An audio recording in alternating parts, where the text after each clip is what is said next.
Single day we bring on a Democrat and a Republican to slug it out on the news of the day. All voices are heard. The one rule is this, thoughtful conversation is had. At the end, we part friends, we shake hands and all that good stuff. Sometimes we even go have a drink. I am going to bring in my two experts here. John Burnett joins us again with David Eisenbach. And I, as you may notice, I'm medicating. I'm trying to prevent the corona flu virus with corona. Dr. Eric Braverman said it may help. It could contribute to lowering my anxiety. But anxiety is at all-time levels right now with impeachment. And really important things like passing legislation, the work of the people, are happening. And we don't even notice. The USMCA got passed. In the previous segment, the esteemed professor from Columbia, you said that household debt was up, and that's terrible, and right. Consumer debt. The low interest rates cause people to take more debt, and when they take more debt, they improve their homes, they buy more things, and these are all contributing factors to improving the economy. These are collateral additions. Now, if people are overspending and taking on more debt than they should, then that's personal responsibility. That is what's going on, and this game can only go so long. The plates are going to crash, and this is the longest bull market in history. And so, trees don't grow to the sky. This thing will come down. And the question is, does it come down before November 2020? But John is making a clear distinction, demarcation between unsecured debt, right, and securitized debt. Taking out a home line of credit or a second mortgage to actually reinvest into your home, that's actually building equity for the future, making your home more valuable, right? The number one asset you have is your home. Most people, that's the number one asset. So all debt is not the same, David? The consumer debt market is in the same trouble that corporate debt, also at a record high, right? The federal rates are debt low, but Dave, also at a record high. It's every debt when debt is everywhere. It is money the rates are low. When I understand. The rates have borrow more money. The rates have been artificially low, and that is good. If the economy were actually He's like Bernie succeeding, Sanders with the hand here. Listen, if the economy were actually succeeding, we should be able to raise rates up to a normal interest rate. But we have to artificially inflate this, whether it is with the repo market buybacks, which is a QE4, or whether it is these artificially low. So your issue is with the Fed, not Trump. Well, yeah, maybe. Yeah.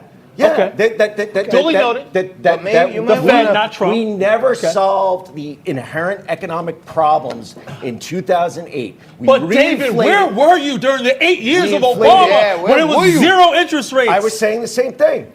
We never solved the inherent problems of the shrinking middle class and this inflation of assets, middle class is like the real estate bubbles and everything else. Talk a little we never solved that, and when this next one comes crashing down, this will take out the middle class. I want to talk a little Trump here before we get too deep into economics.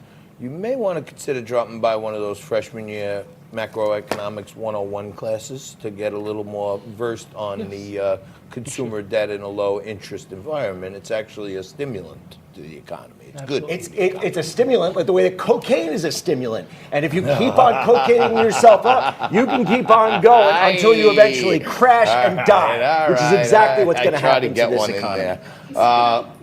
Trump. Nothing like optimism from Democrats. Trump is bragging about, of course, the USMCA. Take a look at this clip. Let me hear what you guys think.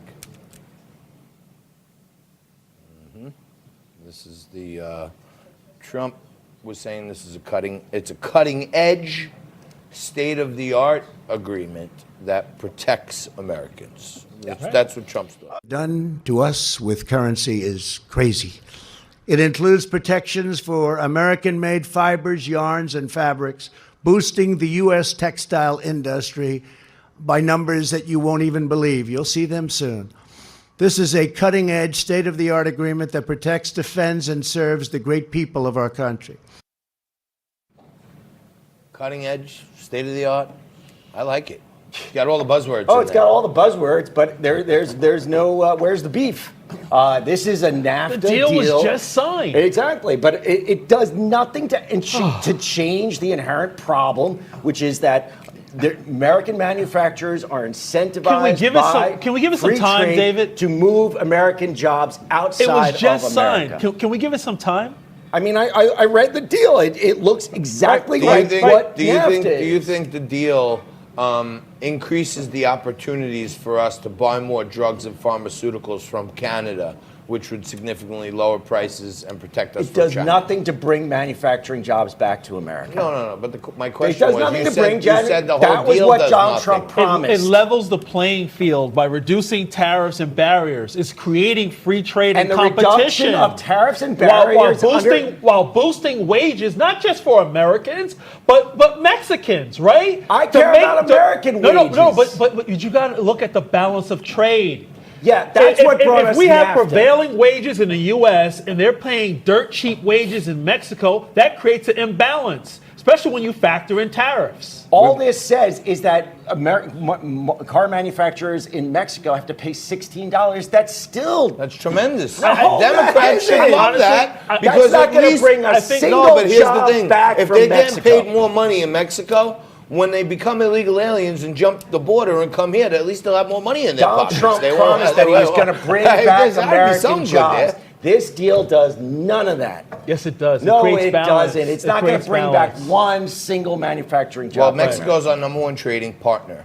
So I think there's something to be said for Absolutely. their people having more money in their pockets. So then they'll buy more of our things. David It works. and his 401k. But we don't will make thank Trump. anything. Yeah, we Later don't- on. Yeah, it's all about the stock market. That's all Donald Trump cares about. He criticized Hillary. He criticized Obama for screwing the middle class and not doing anything to protect Dow manufacturing. 30,000 American. Here it is. Hey, look, as they if it don't keeps want on to going hear up, that. They don't want to we'll hear see. that. But nothing. Trees don't grow to the sky. This thing will come down. We're in it together.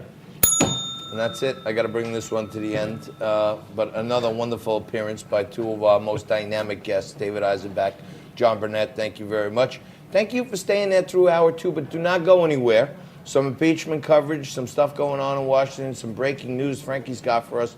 All that and a heck of a lot more when we wrap up this wicked Woman Wednesday edition of Liquid Lunch. Back right after.